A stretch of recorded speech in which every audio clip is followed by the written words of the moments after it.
Hey gang, welcome back to our channel. Joe and I are back here at our mother-in-law cottage for what we hope is the last day. Yesterday was supposed to be our last day. We wanted to hook up the kitchen faucet, the disposal, all the drains, hook up the dishwasher and the supply line to the ice maker. But as soon as I opened the faucet, I knew it wasn't gonna happen. Check that out. I got 1/2 inch straight pipe threads on the factory supplied connectors on this faucet. And I can't change them because this end is proprietary. I mean, it's made to match up right here. So I've got to use these. Now let's go under the sink and I'll show you the angle stop and why we can't use those and why it's a problem. Now these angle stops are existing. We usually change them. We always change them, but we can't change them here because the water shutoff for this property is about 1/4 mile away, buried at the street. Nobody knows where it is. So we have to adapt this hose to that fitting. And the instructions are zero help. They don't even tell you what size this is. Now I know it's 1/2 inch pipe thread because I can tell, I can see it. I've worked with pipe my whole life. Just like that is 1/2 inch pipe thread. The difference is this is tapered pipe thread, that is straight pipe thread. I can see that it's straight and I know that it's straight because there's a rubber washer in there. Tapered pipe fittings don't need a rubber washer, but straight ones do. Now that tapered fitting will engage and I can tell it's hitting the washer. It's starting to compress that washer, so that's gonna be fine. And this is something you already have in your house. Tapered pipe thread to straight pipe thread. Where is it? In every shower in America. Your shower head has straight pipe threads on the fitting with a rubber washer that seals against tapered pipe threads in the shower arm. Now granted, that is not always under pressure, and this is gonna be, so we have to do it right. Let's walk over to the table. I'm gonna show you a couple of options. All right, I've got 2 options made up for you. This is the first one that I came up with yesterday. I ran down to the local Ace Hardware and they had this fitting, 1/2 inch male pipe thread by 3/8 compression. I screwed it onto the end of the hose, in this case, the hot water line from our faucet. I bought a short piece of 3/8 inch copper tubing, put it in right here. Now on the other end, I'm all set to go onto the angle stop.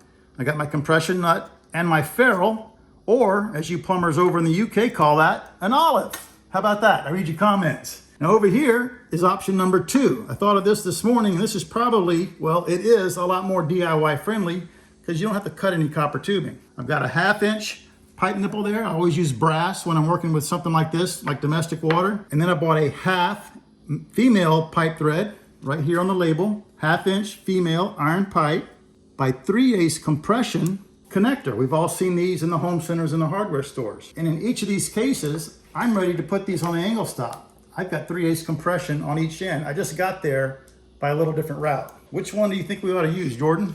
Well, the copper method's really nice because you can customize the length of the piece. Yep. That way, if you wanted to cut a little 2-inch piece, slide it in, that would allow you to have a shorter amount of line underneath your sink. Yeah, your angle stop would be like where my thumb is. And right. Just a little piece of copper and you're good to go. Right, and since it's so rigid, you might just be able to like plug it in, you know? Yep. Kind of plug and play action. Right. With this one, you're not able to trim this, so you're gonna have more line.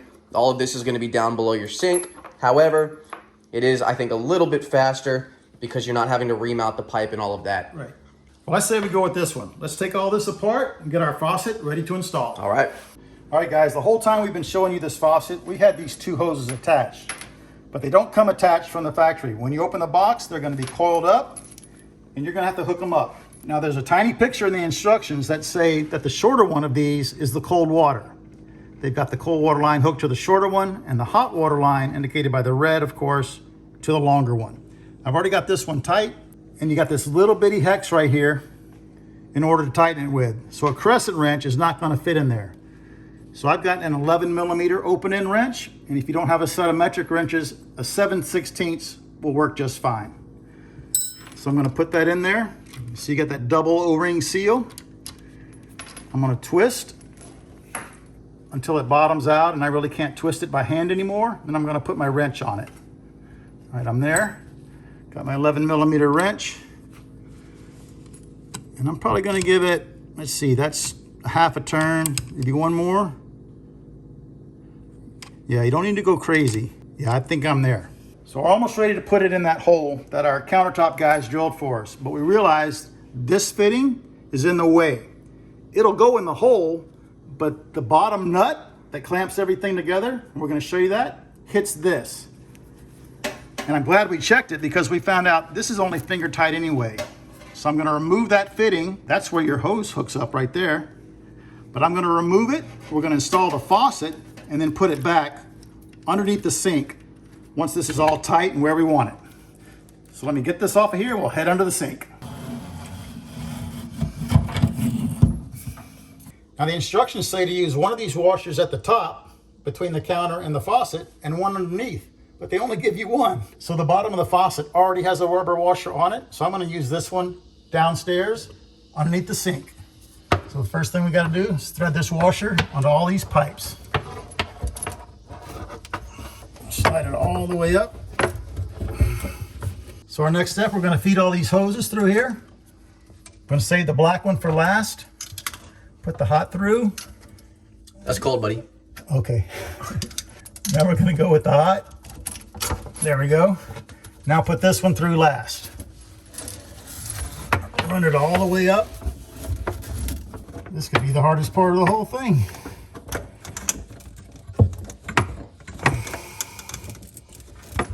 What's giving you trouble? I can't get it started. I'm cross-threading it, I can tell. Do you want me to go hold the sink? It might help. Hold the faucet. Yeah. My glasses are fogging up. Try that.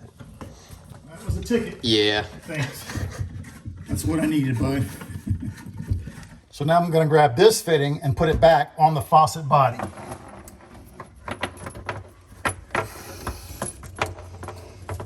There she goes. There we go. And the black hose will just click on there. You should be able to hear it click. There you go. You heard that? Yeah, but don't you need to put the weight on there first? No, this one has screws in it, man. I can put it on anytime I want. Oh. Even after. Oh, okay. Well, you got the drill for me? Yeah. You're awesome. I actually like these screws better. That other type with the little latch just never seems to hold. Look at that. Even got some teeth on them. That's where the whole budget for the product went. Probably in that design.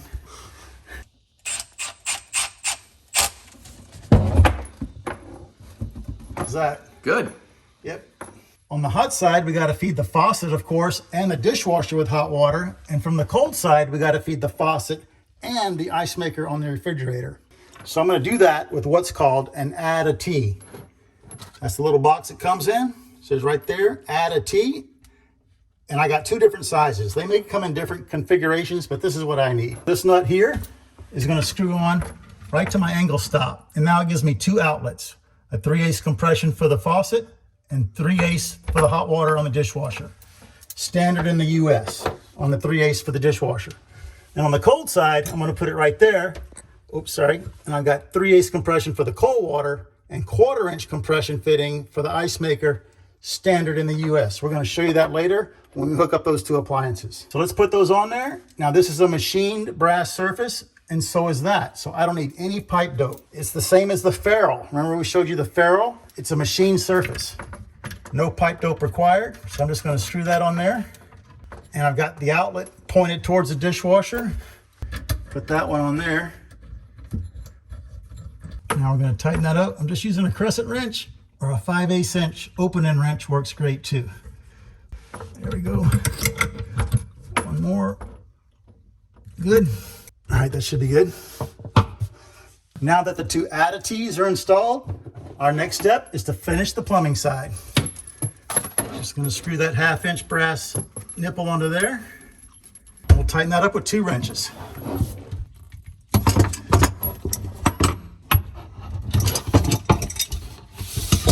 All right, that's all done. Now we just have to hook these to our additives. Just gonna route all that tubing up above. I got plenty of room up there.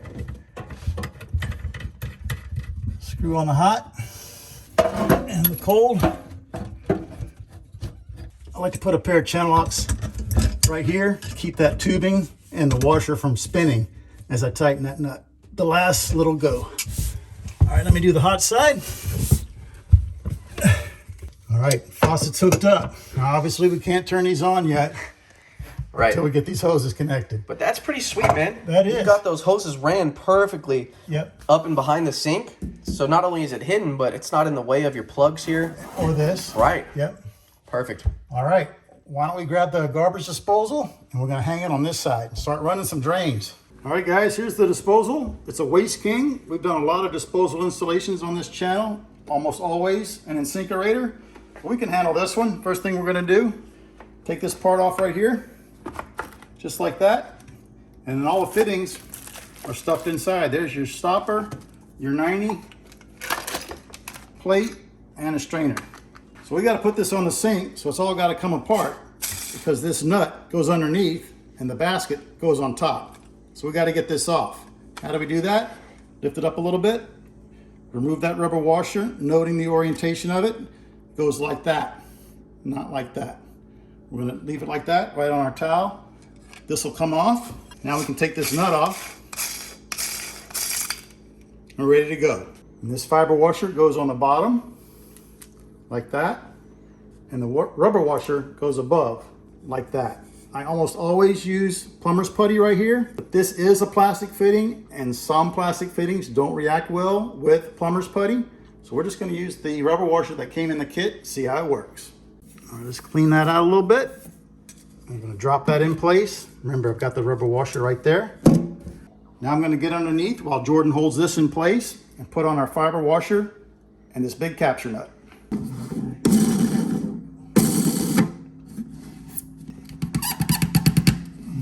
Okay. All right, I've got that as tight as I can. I'm pretty strong, got 2 hands on there. It's tight, but if you don't have a lot of strength in your hands, you can buy a special wrench that engages this nut and helps you tighten it. You can find those at the home centers. We'll try to put a link down below for that guy. All right, next step, hang that garbage disposal. All right, we're gonna put this back on just like that. Put the seal back on. There's a little groove in it, just like that, gang. And now we're gonna hang the disposal. Nice thing about these Waste Kings, they already have a cord on them. Yeah. Love that. One less step we gotta do. One less thing that people could do wrong. Yes. All right, I can't see it. Can you help me out? A little more? Yeah.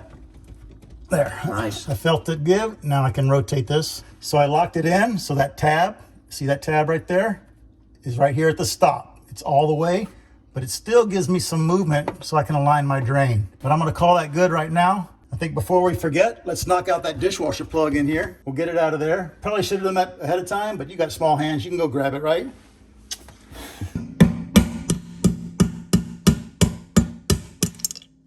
Got it?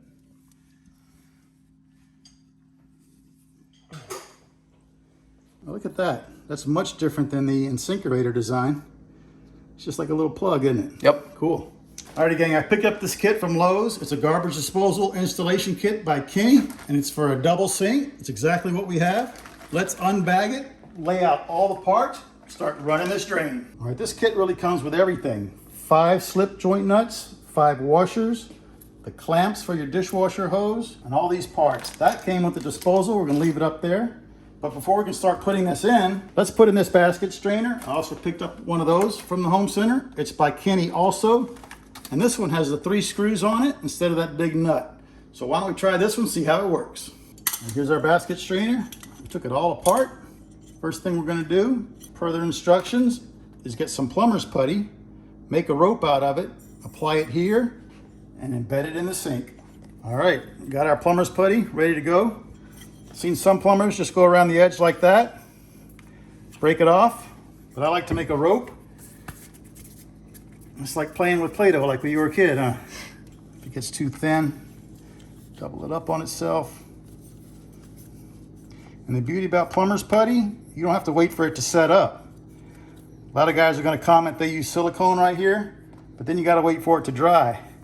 And the silicone squeezes out, and to me makes a big mess, so I prefer plumber's putty.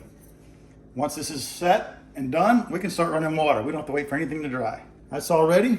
Same thing as before. I'm gonna set it in there, push a little bit. Jordan's gonna hold it for me, and I'm gonna go underneath and reassemble this thing in this order.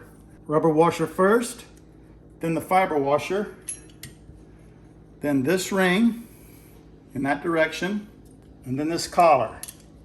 And these thumb screws are gonna engage in that channel in that collar. And check it out. They even give you a little slot there to tighten them with a screwdriver. Nice. All right, let's get it done.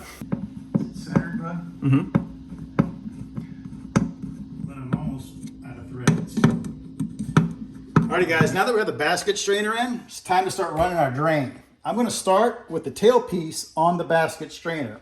What's the tailpiece? It is this section right here.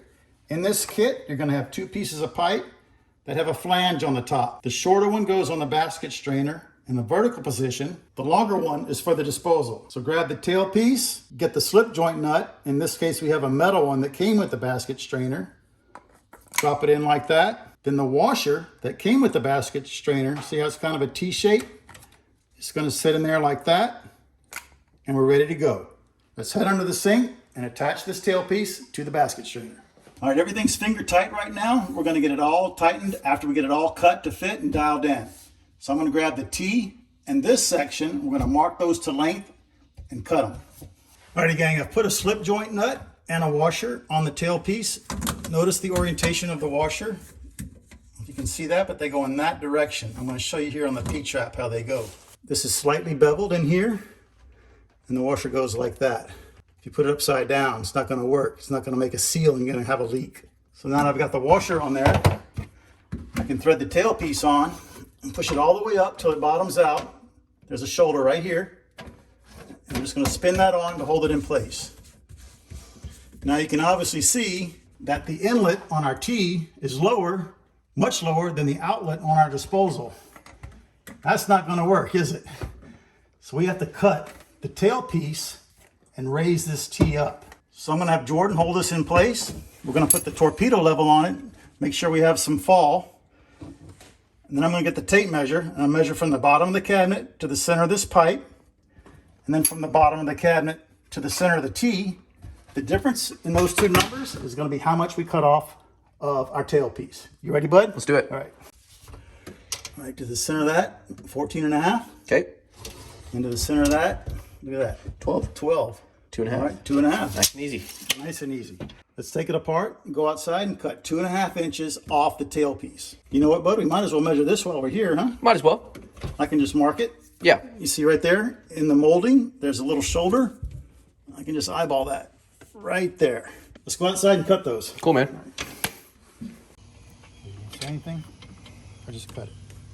Do you want to say anything? Nope, let's just cut it.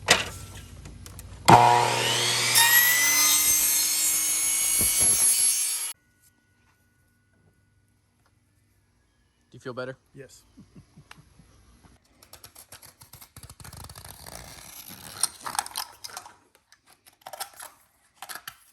All right, now that we got them cut precisely on the saw, let's put it all back together. All right, we have our tailpiece on there with our washer and our slip joint nut. We've got the washer and our compression plate on the disposal end, a beveled washer and a slip joint nut there. We're all ready to go together. Let me get about half a bubble of fall on it.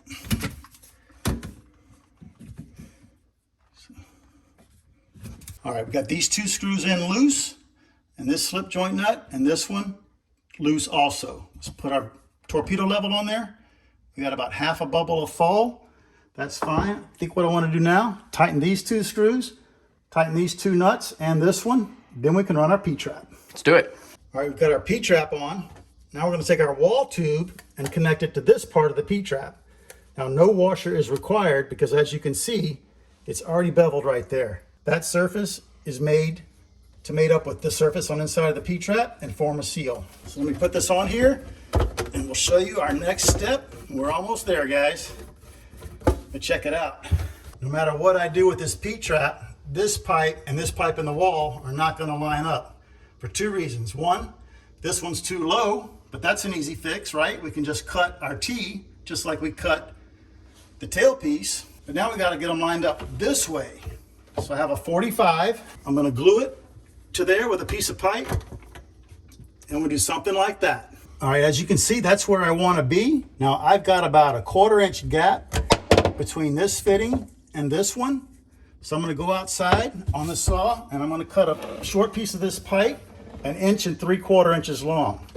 That's going to be a 3/4 inch inside of this fitting, 3/4 inch inside the fitting in the wall, plus that 1/4 inch gap, 1 3/4 inches. Let's go outside, cut that, glue this up, and we're almost there.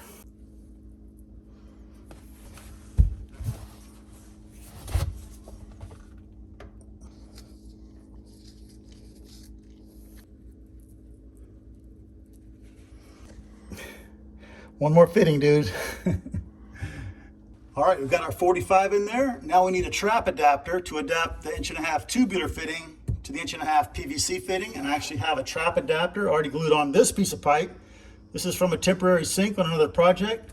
I'm gonna go outside, cut it off 3/4 inch, and glue the trap adapter into the 45, shoulder to shoulder. Let's get it done. You gotta be very careful with purple primer in a finished room. They make a clear primer.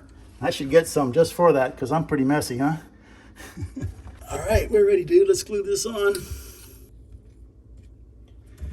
You know what this pipe is made from, eh? Yeah, PVC, eh? But you know where it's made, eh? No. Where? Canada. Cool. We love our Canadian viewers. All right. Cool, man. I think our last step is to cut this T because we're a little low, huh? Yep. We could probably make it fit, but what do you say, 1/2 inch? All right. And we got plenty of room for adjustment, so let's cut it off 3/4 inch. Okay. Got our slip joint nut and our washer on the tail piece into our trap adapter. Get that lined up too. And there we go. All right, we're home free. Just tighten everything up. We'll connect the ice maker and the dishwasher, get this water on, and give this thing a leak test. Now we got a few parts left over, but that's okay. It just depends on your situation.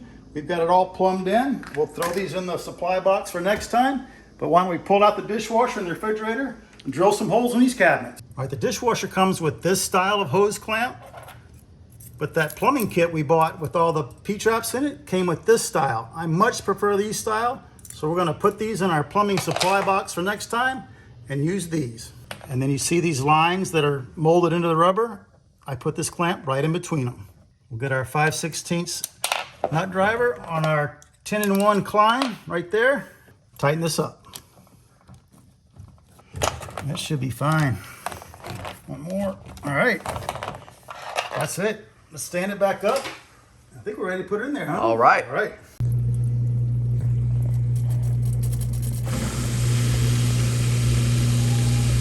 Huh. Where's it coming from? Big leak on the drain. That's why I always test the drain cycle. It looks like it's coming off that hose clamp. Yep, sure does. All right. Let's pull it out. All right. Let's take that off and redo it. Still leaking. All right. It's fixed. All fixed up. So originally we put this type of hose clamp on it because we thought it would be stronger. Well, it would be stronger, but sometimes stronger is not better. What we found was that this hose clamp actually started to crush this piece of pipe right here, this drain line. So we took it apart, reformed it, made it a circle again, which is pretty easy, and put the manufacturer's recommended hose clamp on there, and we're fine. We could have taken this out of the video, but we know a lot of you guys like us because we show you what's real. I've actually never tried this kind of hose clamp on here. I've always used the manufacturer one, but I love these. I think these are a lot stronger, but in this case, like I said, stronger is not better. And I think I said when I was tightening this down, I said not too much, right? Yeah. But I went past the threshold. But we're back in business. Let's put the dishwasher back in the opening, hook it back up, and I think we're done. All right. All right. All right, gang, we're all hooked up. Quick rundown of what we did. We are GFCI protected here on the disposal on the right and the dishwasher on the left. I got a high loop here in the drain. If Jordan get a shot of it, that's actually got a tubing clamp, a pipe clamp connected to the bottom of the sub top. So we got that going on for us, and we got all the wires and hoses tucked all the way in the back. This nut right here, that's what I'm calling the bonnet nut. Some people call it a packing nut. Let's see if I can tighten it. Oh yeah, see that? Mm-hmm. That should stop it. Check the hot side. Oh yeah. Yeah, that was it. Yep. All right, let's get some paper towel. All right, that did it. One last thing we want to do. We might have some trash in the lines, and we don't want it to clog up these tiny holes in the faucet. So we're gonna unscrew it right here, turn the faucet on, and purge that line. Alrighty, gang, that looks fantastic. We got it all done. And we did have that one little leak. My mistake, I'll own it. But there are a lot of plumbing connections on there. You got the hot and cold water, plus the drain, all the electrical to do. It's a ton of work. We hope that helped you out. If you ever have to hook up a sink with a dishwasher and a refrigerator, and if you like the video, be sure to smash that like button for us. If that like button is kind of leaking, use the right hose clamp on it. Don't do what I did. Leave us a comment, ask a question, and subscribe if you haven't already. We would really appreciate that, and we will see you on our next video.